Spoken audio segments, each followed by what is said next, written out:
Yes. Alright. Can you see that, boys and girls? For the first time in forever, natural light, apart from the electric lights that we just turned on. But yeah, this is going to be my sundown here, by the way. This is going to be my chapter review to My Hero Academia 254. What was it called? It's something like more than anyone, you are a hero. This was an emotional chapter. I really enjoyed it. I thought Horikoshi's utilization of like hand movements, hand gestures, and gesticulation, stuff like that. When you see Aizawa just kind of putting his hand over his mouth or his face, it was awesome. You get to see this kind of snowballing distress. You see present Mike all the way through. He's really wired up. He's really geared up. He's quite taut. He's very loud, very easily angered almost. And this keeps focusing and refocusing. But Aizawa, you see himself. He's trying to control himself. He's trying to maintain some semblance of calmness to him, some semblance of tranquility, so he can do the task at hand which he's been given, which is try to bring out any element of Shirakumo or Oboro, depending on which one. I don't actually know. Does Manga Stream switch around the names? Which one's his family name? I don't know. I think it might be Oboro, might be his family name. So let's get through the chapter.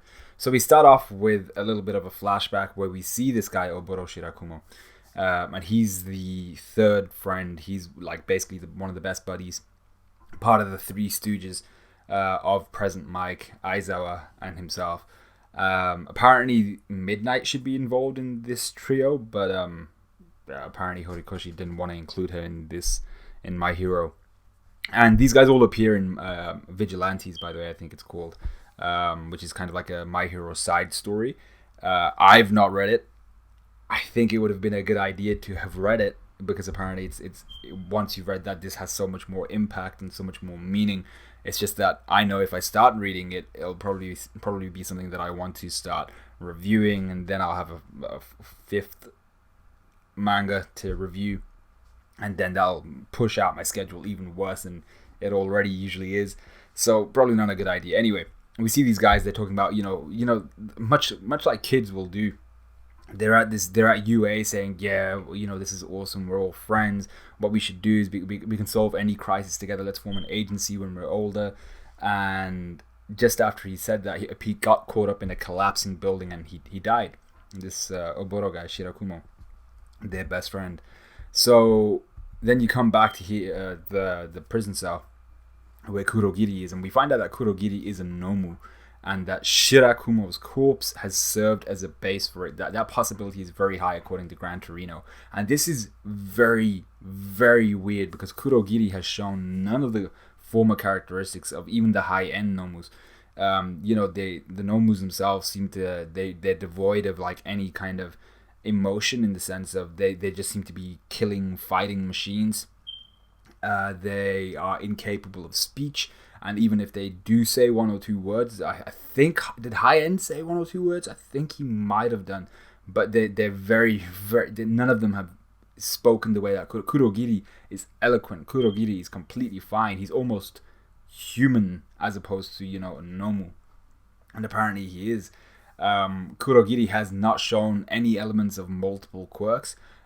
We've only ever seen the one, which is his teleportation ability. But this chapter we see that he, while Aizawa was looking at him, his kind of cloak of darkness, whatever you want to call it, this gas that's surrounding his face, that doesn't disappear. That's his body. So maybe that's part of like a secondary quirk. I have no idea. But Kurogiri, if he is in fact a Nomu, I think Gran Torino must be mistaken. There has to be some sort of mistake here. But if Gran Torino and these guys, that's what they're investigating, right? This is their job. So if they're saying that Kurogiri is a Nomu, chances are he might be. But he is such a completely different Nomu to what we've seen so far. But the other issue here is that he might be a very low end Nomu, in the sense of we've seen the high end, multiple quirks, multiple abilities. They lose all of their reasoning. They lose all of their humanity, essentially. But Kurogiri could be on the very low end of that spectrum, in the sense of we'll give you possibly multiple quirks, enhance your body a little bit, but we're only going to enhance it a very tiny bit so that you still retain all of your cognizance, all of your speech, all of your emotions, all that good stuff. All we're really going to do is essentially implant instructions in you almost as part of this nomuization. And the instructions would have been protect Shigaraki, Tomura Shigaraki, at any and all costs. So President Mike, straight away, he's here like, what the hell am I supposed to do? What am I here for? Then we get Gran Torino kind of flashing back to something that All For One said. And All For One's like, you know what? UA is a bundle of top tier quirks.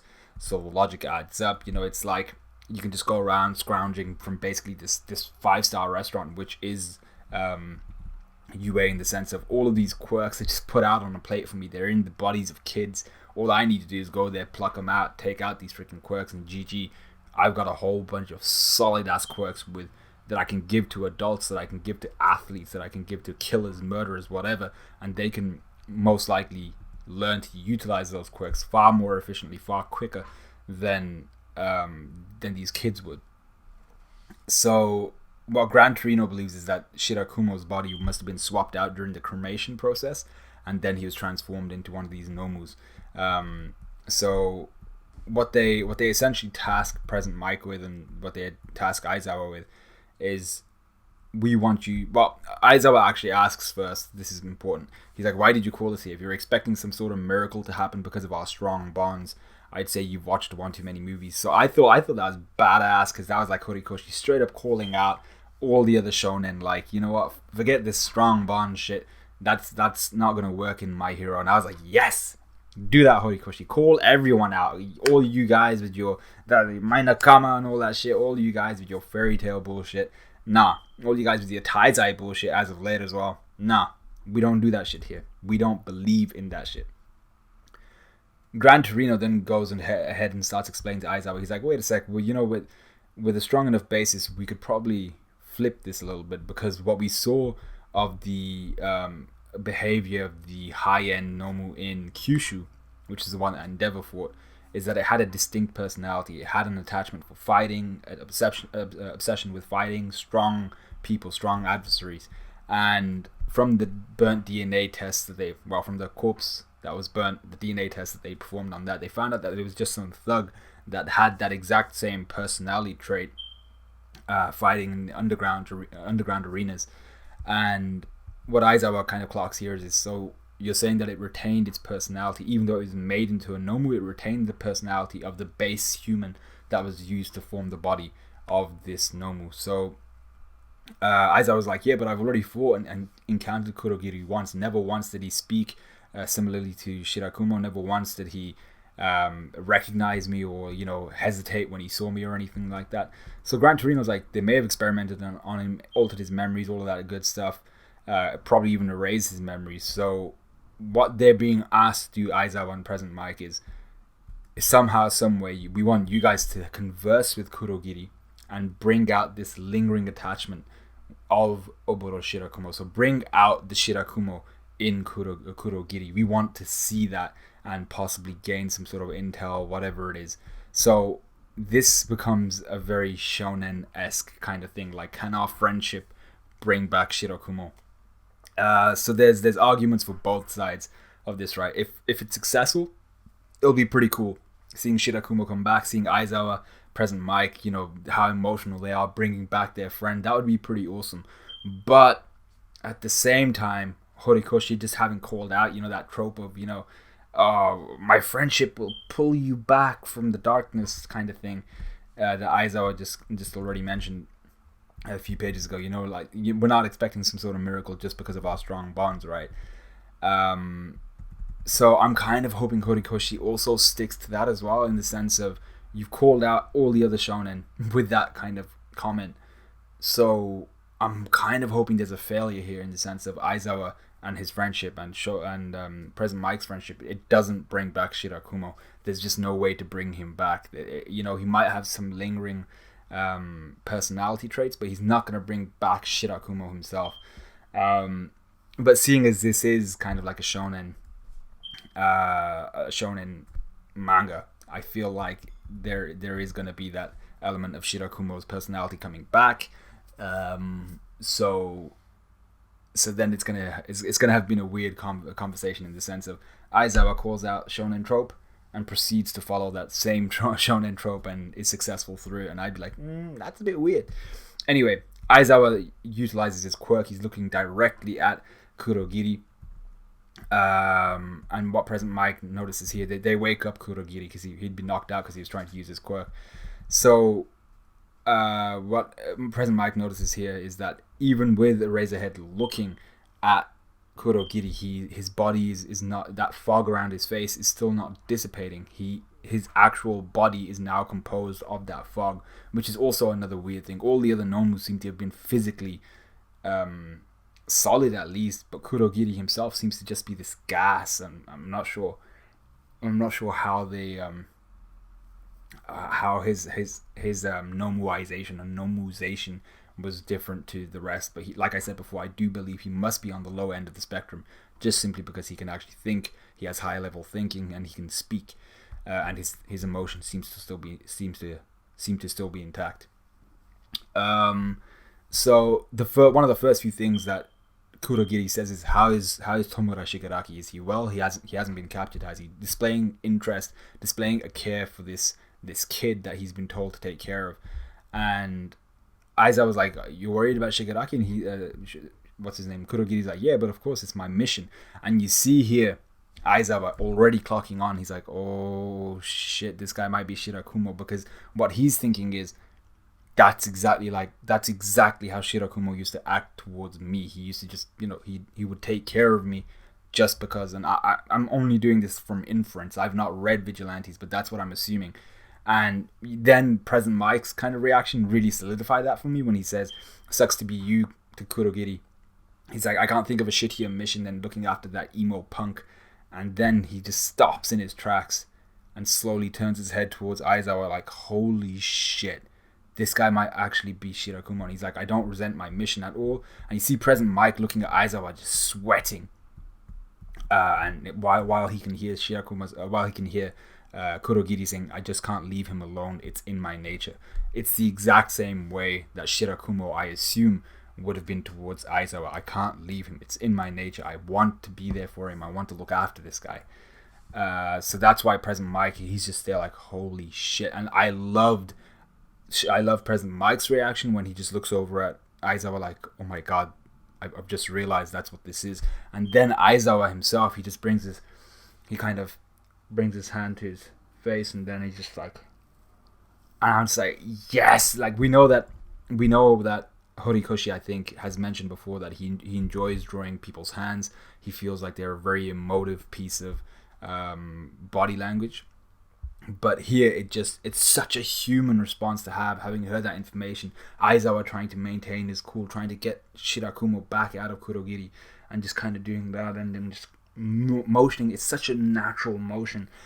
I've done it multiple times. I'm pretty sure millions of you guys out there have done it loads of times as well. It's such a well drawn. It's not even like a whole panel by itself. It's just two small panels that are so emotive and well done. I applaud Horikoshi for having done something like that. It's such a beautiful piece of work here. So then we have Aizawa kind of going through the motions of trying to extract Shirakumo, trying to remind him of things that he's done, trying to remind him of who he was as a person. So he goes and talks about a stray cat. He talks about how he would have walked past a stray cat, but Shirakumo was the type of person who would take it without a second thought. Kurogiri's really confused by this, like, "Yo, what the fuck's going on? Like, why are you talking to me about stray cats, boy? Like, I ain't got nothing to do with no stray cats." Aizawa continues. He's like, "I always hesitated, left things half done when it really mattered. But in spite of that, you were this guy that would always pull me along. You lent me a pair of your goggles so that when I was fighting bad guys, my eyes would be protected. They couldn't see who I was looking at. They couldn't see whose quirk I was turning off. Kurogiri, once again, he reiterates how he's so confused. He's like, "Yo, dude, is this ain't no confessional or some shit? Like, why are you telling me this shit?" Aizawa is really, really struggling to hold himself together here. It's build up. It's like when they animate this, I'm hoping it is some sort of like, from nothingness building up into this type of crescendo.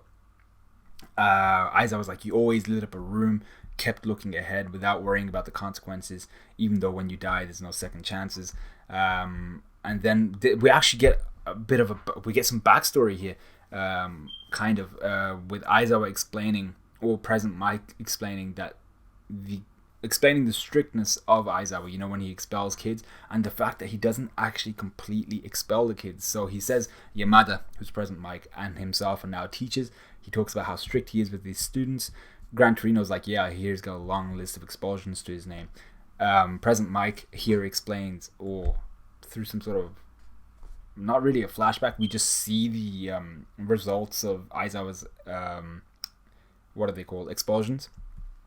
So it turns out what Aizawa does is he in order to instill this element of there's a difference between, which words does he actually use?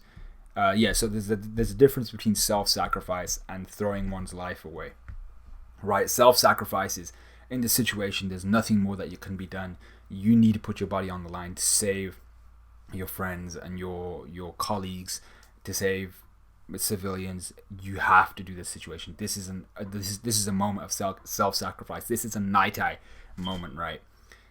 As opposed to, I'm just gonna throw myself into a group of 5 obscenely powerful villains, get my ass kicked for no reason other than I'm a hero and die. That's just throwing your life away. So in order to instill this in the kids, that he saw that some sort of trait where he was like, you guys need to learn the difference. What Razorhead would do is he would expel them so that they could get a taste of death. And this is something that he explained to the headmaster. He's like, I want them to feel that element of death, that kind of, everything is ended, there's nothing more to look forward to, that's it, my life is over. He wanted these kids to experience that, at least once in their lives, to understand, this is what happens if you throw it all away. There's just nothingness at the end of it. There's just blackness at the end of it. Don't throw your life away. So then what he would do is, I assume for the majority of the students who he felt learned from that experience, he would re-enroll them. And these guys are all in class 2A, a class we've never seen before. We didn't even realize they existed, bro. We know class 1A. We ain't never seen 2A. We've seen class 3A, I think. But this is where they are. And you see the students in class 2A saying, we've all grown a lot thanks to Aizawa's really strict form of teaching. But I thought this was such a good kind of callback to something that we've seen from Aizawa from like the first few chapters, really. And explaining why he does the things that he does, and his kind of logic behind it all is that it should allow these students to strive to reach even greater heights once they've realized the value of their lives, once they've realized the value of death and life. So Aizawa here really, really struggling to hold himself together. He pulls off his goggles and he's like, I want people like you to become heroes who can pull other people along. I want you to live long, fulfilling lives, talking about the kids. So then he's like, so that's why Shirakumo, if you're still in there somewhere, with tears running down his face, he's like, let's become heroes, the 3 of us together. So I was like, oh man, this is obviously something, this is a straight callback to, I think, the beginning of the chapter, where we see Shirakumo speaking about how they should become, how the 3 of them should become heroes together. They should have an agency together. They should do these things together. They should be backing each other. As kids, we want to do things with our boys, right? So let's become heroes together. And just that callback, Aizawa saying that to Kurogiri, this guy who he's not even sure whether it's his friend or not. He gets an element of him. He's like, oh shit, there are tendencies he actually has that are very similar to Shirakumo, but he doesn't know whether he can bring Shirakumo back from this guy or not. He doesn't know whether he can fish him out from the depths, right? But here he is putting his entire like heart on the line, his soul on the line, just saying, let's become heroes, the 3 of us together, hoping that line will pull something out of Kurogiri, will pull Shirakumo back out of Kurogiri. I'm not sure what the benefit of it is going to be. Shirakumo should be pretty dead. I doubt he's coming back. I doubt there'll be... It's not like it's going to be like some sort of split personality thing where you can just pull Shirakumo out and he'll give you all the intel you want for like a 10-minute period, and then he goes back under the guise of Kurogiri or some shit, basically just beneath the surface. I doubt it'll be something like that, so I'm not quite sure what's going to happen here. This is Horikoshi's story to tell, so let's see what happens. But this was such an emotionally driven chapter. I enjoyed it, and I'm pretty sure a lot of you guys did as well. So let me know what you guys thought of this chapter. Let me know what you guys thought. Obviously, before we finish, there's going to be a lot of talk about whether Eri can reverse Kurogiri into the people he is, but I don't think she can reverse people who are dead into, being alive again. That would be weird. I don't know. I hope she can reverse people who have had their quirks stolen or something like that, or their quirks have been erased, like Mirio, back into a state where he has his quirk. But I really don't want her to be able to, this guy is dead, I'm gonna reverse the shit out of his corpse and he's gonna be alive again, full well, everything. Like, because then basically if she could do that, we would just reverse All Might to a point where he has one for all, where his body wasn't mashed, where he can fight at full capacity, and he would just go there, kick the shit out of everyone, right? Just throw him into every danger zone, throw him into every suspicious area, throw him at freaking Shigaraki and just kick the shit out of him, and Gigantomachia and everyone in the League of Villains, game over. That's all we'd need, right? But the other issue with that is how long it would take Eddie to actually master something like that. So let me know what you guys thought of this chapter. Let me know what you guys thought of this review. I didn't expect it to be anywhere near this long, but it is. Like, comment, subscribe, and all that good stuff, and I'll see you guys in a bit.